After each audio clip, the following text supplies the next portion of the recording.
Without a shadow of a doubt, it's time to go to the after party, baby. I want to welcome you to the show after the show, the War Zone recap. But I got something I got to talk about. Y'all already know. Let's go. Without a shadow of a doubt, man, I am the 5-star general. And I'm finna get into it, baby. Let's go.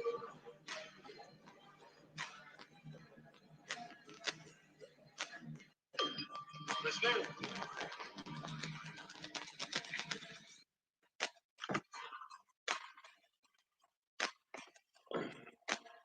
Say, man, I want to thank my co-host for tonight, man. What the guests Robert Williams and Wayne Dolacifino say on fire. That's all I can tell you, man. If you watch tonight, you definitely want to tune in tomorrow. My homie Reginald Gordon, OG1, invented the Scared Straight program while a convict at the Texas Department of Corrections. He was sentenced to 200 years. And he coming on this show, that means he must have got out. I'm going to tell you, you don't want to miss that show. And Saturday, my other good friend, my partner in crime, the good minister, Dr. Abdul Halim Muhammad, Southwest Regional Minister of the Nation of Islam.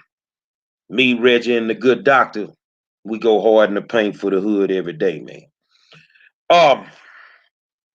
We know that today was very eventful. Aubrey Taylor dropped another scathing article. And the thing about these last couple of articles is there's one common denominator. Dr. Candice Mathews. Now, me, I have to report on the real, so I don't cut any corners and I don't spare anybody's feelings when I go in. I'm doing a great job of not cursing y'all, but I'm not gonna sugarcoat it. There were Aubrey wrote an article, and in the article it talked about judicial canons, the rules that judges are governed by. There was supposed to be a meeting that was scheduled.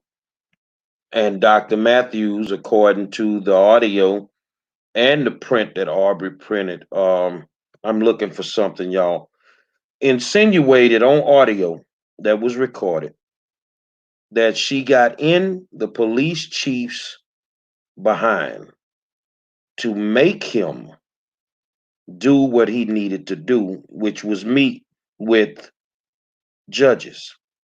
Hold on a second, y'all. I'm looking for something. You can't do that. You cannot do that. So I want you to sit back and I'm gonna do this here. I'm gonna try this a different way because you can hear it from me, and then we're gonna do it like this. Hold on. I'm gonna give you another thing right quick. I'm gonna give you another thing real quick. So hold on. I'm gonna give you another thing right quick. I'm gonna give you another thing real quick. So when I had a meeting with him, before we did the interview, and I wanted to know specifically, who are you, Rodney Evans? First of all, why are all these people mad at your ass? You understand what I'm saying? My question is, what's up with this art? What's up with this? What's up with that? Like, what's really the problem? Like, what's really going on? I said, because I want you to understand, number one, we're not friends, okay? I just want to say thank you for taking care of those deficiencies within the community. Yeah. I said, but it appears to me, by you doing this bail reform, you are shaking a lot of tables. Yeah, for sure. And I told him, I said, and I don't think he knew that I knew about the contract with the private prison. Yeah. So it kind of took him back when I said, yeah. I said, I actually put it all together. This is why you're at the center of the controversy. Because your message with the church is not. That's what you're doing. And then when I talk to Acevedo ain't never trying to reach out to them black judges. But I called that ass out on that show to where now you're gonna have to meet with them. Yeah. So everybody can be on the same page. Yeah. About, with these releases and stuff like that. So this bail reform business is pumping up the church's money. Oh man. One, you admit that you met with Rodney Ellis the day of the interview. According to your co-host Elvante, he got his shirt in the park. So you did meet with him. Everything we believe in our hearts, that stuff was scripted when you brought him on. But here's the thing, you got in the police chief's ass.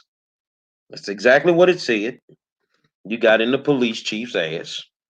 And basically, you're going to make the chief meet with black judges. If that was to happen, that would be a violation of the judges' judicial canons. I had an opportunity today to speak with several black judges. And these people are on fire because a violation of judicial canons can put them in a lot of hot water. They could possibly lose their seats. They could be removed. I spoke to several black judges today, and those judges were like, they don't even have a clue who this woman was. They did not believe in their hearts that they had done anything wrong. And the thing is, I come with receipts. This is an actual email that was sent to a judge. I've deleted the judge's name. And it says Dr. Candice Mathews is inviting you to a scheduled Zoom meeting. Topic, Dr. Mathews's personal meeting room. It was a Zoom meeting with the Zoom ID. It says Thursday, 3 p.m., we have a meeting with Art. This email was sent by Daryl Jordan, who works for Rodney Ellis. A judge replied, "Who is we and why is it with someone else?" See, the judges already knew they couldn't do that. So let me get it up here for you. This is the actual email. As you can see, Dr. Mathews is inviting you to a scheduled Zoom meeting. And then we'll go over here. You can see Thursday, 3 p.m., we have a meeting with Art, and that is the judge's reply. Who is we and why is it with someone else? Let's make sure you know who sent it. Daryl Jordan. Mr. Jordan, let me explain something to you. Them judges don't know who the hell Candice Ward Mathews is. And who is Candice Ward Mathews to make the chief of police go to a meeting that could put these judges in jeopardy of losing their seats? Who is she? Is she on, Rodney's payroll? Tell us. Because as I'm talking to some judges that worked their behinds off, that had limited funds to fight the campaign battles and they won. Who gives this woman the right to jeopardize these people's livelihoods and their careers when they say they don't know her? See, there are a lot of good things that came from that conversation between Dr. Mathews and Aubrey Taylor. One, him being smart enough to record it can make sure that this victim role that you playing right now is not going to stand up with nobody. You're not a victim, baby. What you are is a pathological liar. You're not a victim. You lied about a meeting that was never going to happen. You put some judges in the line of fire for no apparent reason. And our question is why? What's your end game? What's your end game? And then I sit there, somebody send me a snippet of the beginning of your show tonight, which by the way, I kicked your behinds again. Because you're doing this for likes and views, and I'm doing it to fix my community. That the devil attack. The devil ain't attack you. And God fixed it to God ain't touching that. Everything about that show and the people on that show is ungodly.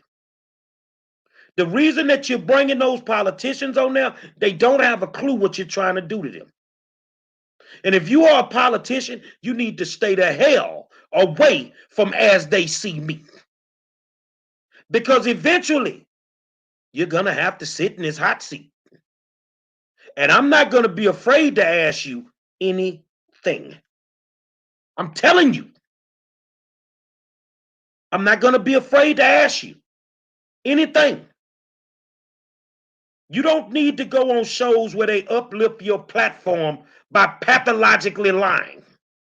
What is a pathological liar? That is somebody that starts to believe their own lies. And somebody believes that they are running a talk show. Somebody believes that the information that they're putting out into the community is designed to help the community. And we help you come up with solutions. Now, as they see me podcast is no more effective than the Texas Medical Center when it comes to finding actual cures for diseases. You're not trying to uplift the community. What you've done in the last 48 hours is jeopardize people's careers. That's what you've done. But I spoke to those judges. Some of those judges. They don't know you, lady. And the chief, you can better believe they reached out and I reached back. Ain't nobody feeling this right now. Now, if you want to do a show, that's your business. If you're trying to outdo me, you wasting your time.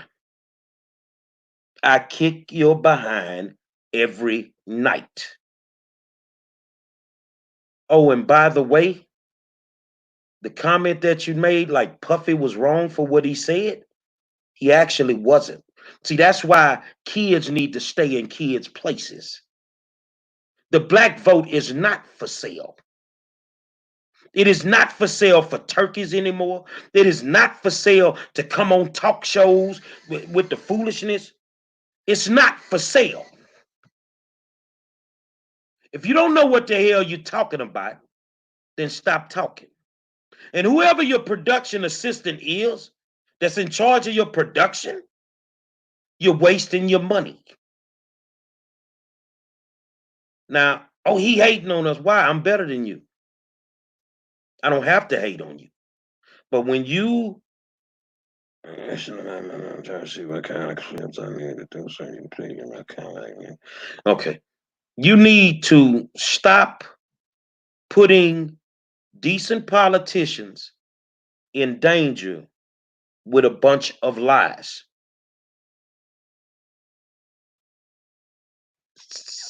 Black judges, right?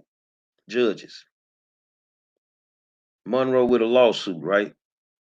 Don't take an astronaut to figure out we might end up in one of them courtroom. You might have a problem. Sometimes you got to know when to shut your mouth. My mama always told me that. And by the way, when it's all said and done, hold on a second, y'all. Hold on. Hold on. Let me.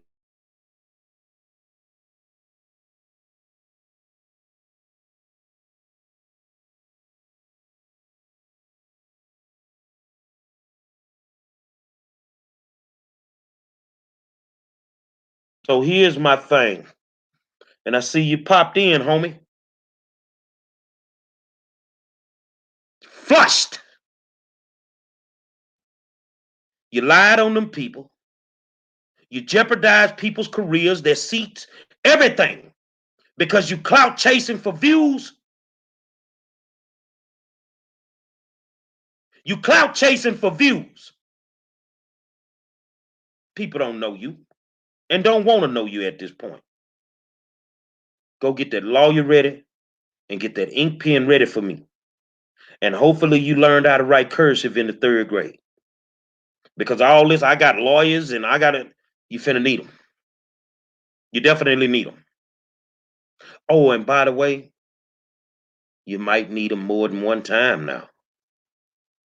Got to be real careful when you defame people's names. As I told Black Girl Magic today, some of y'all that I spoke with, you're not on my radar. I don't have a problem with y'all. I got other things I got to do.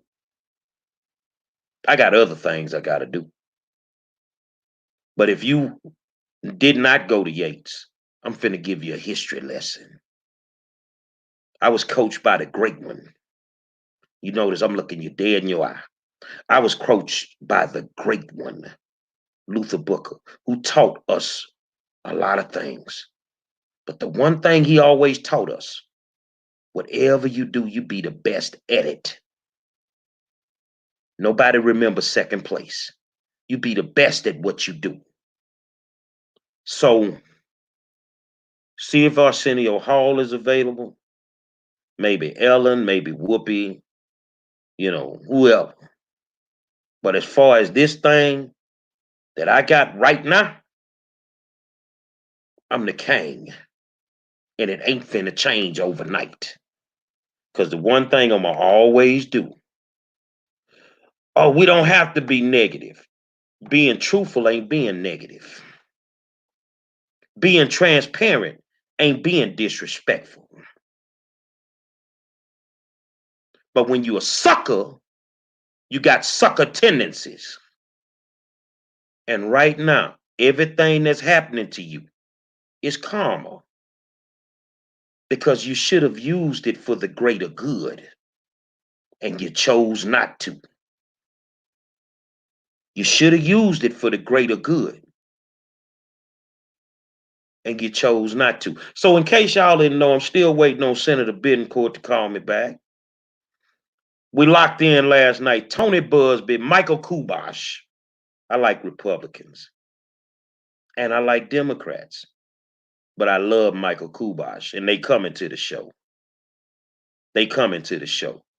If you want to talk, like I told the judges today when I talked to them, if you come on my show, and it's a tough question that I gotta ask you, I gotta ask you.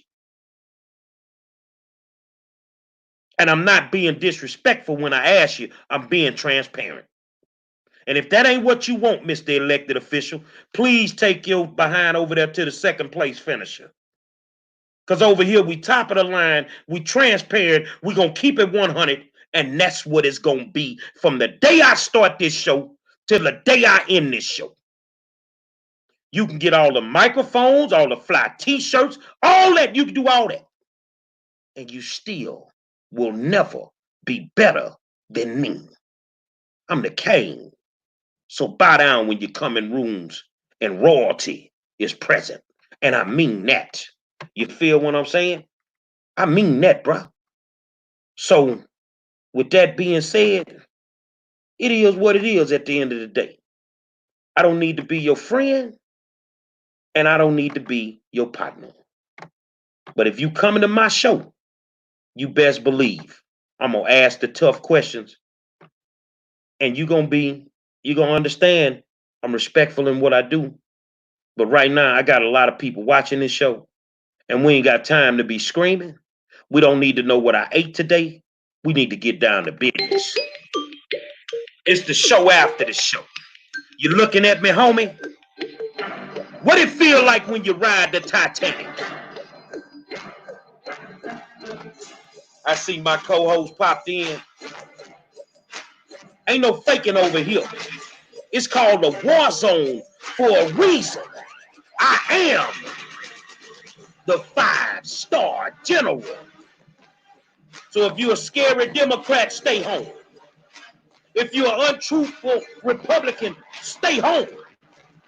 Because when I put you in that hot seat, I want the answers to my questions. And I will not stop until I get them. Or you going to feel like R. Kelly and you going to think I'm Gayle King. I holler at you, baby.